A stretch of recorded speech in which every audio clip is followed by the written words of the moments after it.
Welcome back to News 46. The Board of County Commissioners talked about improving Homestead Road at their last meeting. When we did the initial part of Homestead from 160 to Gamebird, one of the biggest gripes of everybody was drainage. And at that time, Commissioner Boraski screamed and hollered about making sure there was a drainage ditch to provide the water to drain off. It didn't get put in. Now we're gonna take it and go from Gamebird to Mance. You have, in the project, it shows a drainage ditch. I wanna know how deep that drainage ditch is gonna be and where the water's gonna go to. Past Gene, the Mesquite Grove across from the VFW. That's what we're looking at engineering at this point. Well, right now, that's why we're having an engineer go out there and design it. Yep. To try and figure out where the peak flows are gonna be, what the volumes are gonna be, what the CFS is gonna be coming across, and where it's gonna report. And you're gonna have several locations with the CFS. So when it comes together, you're gonna have to send it somewhere.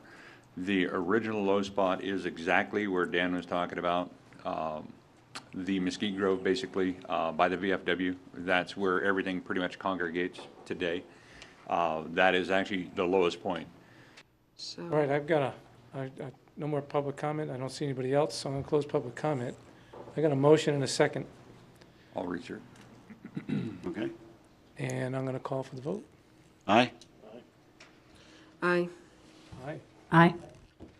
5-0. And the Board of County Commissioner meetings are proudly brought to you by Nevada Public Auction and Jewelry of Romance.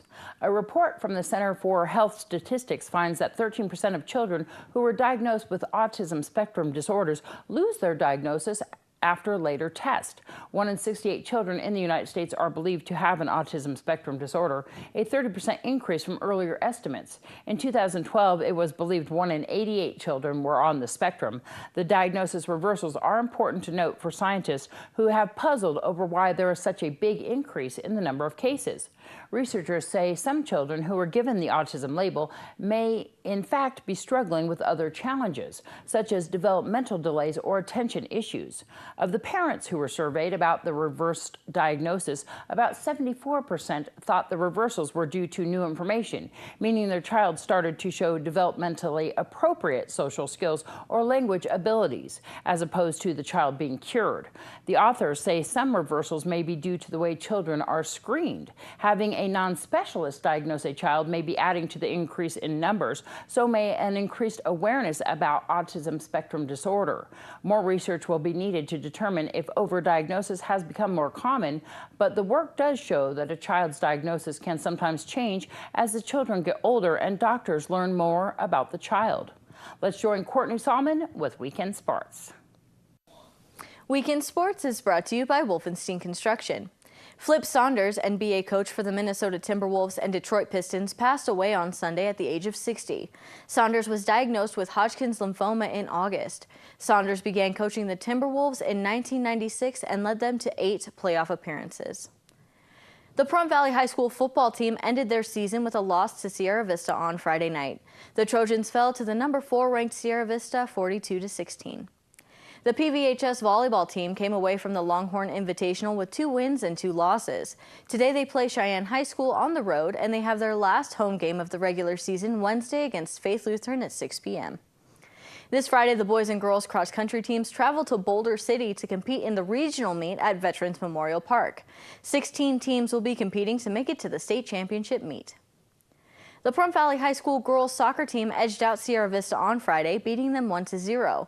They have their last regular season home game tomorrow against Cheyenne starting at 3 p.m. Both Cheyenne and Sierra Vista are ranked higher in the Division 1A Sunset League standings. Pahrump is currently ranked 6th. The PVHS boys soccer team lost to Sierra Vista on Friday 4-1. They play Cheyenne on the road tomorrow, then host Faith Lutheran for their last game on Thursday at 3 p.m. The Major League Baseball World Series starts tomorrow, featuring the New York Mets and the Kansas City Royals. It starts at 5 p.m. on Fox. It will be the first time these two teams have faced each other in the World Series. It's also the first time the World Series has not hosted a team that has been around since 1903, when the first World Series was played. Sweet Pro's Long John wins the World Championship Bull title on Sunday in the final round of the Professional Bull Riders event. Rookie of the Year runner-up Cooper Davis became the 2015 PBR World Finals event winner, taking home $250,000. This was his first World Championship event. World champion JB Monty has earned over $6 million as of Sunday since competing in PBR. This has been Weekend Sports. I'm Courtney Stallman with News 46. Thanks so much, Courtney. Mark Zuckerberg is making a big bet on a different sort of business. The Facebook founder and his wife Priscilla Chan are starting a school with a unique twist. It will offer healthcare services to all of its students from birth to graduation. The K-12 school, called the Primary School, will be a private nonprofit institution opening in August of 2016 in East Palo Alto, California. The school will be geared toward low-income students and attendance will be free. In some cases, the school will even accept students before they're born and offer prenatal support for their families. When we return, we'll have Noah Beacon here with your weather and some announcements.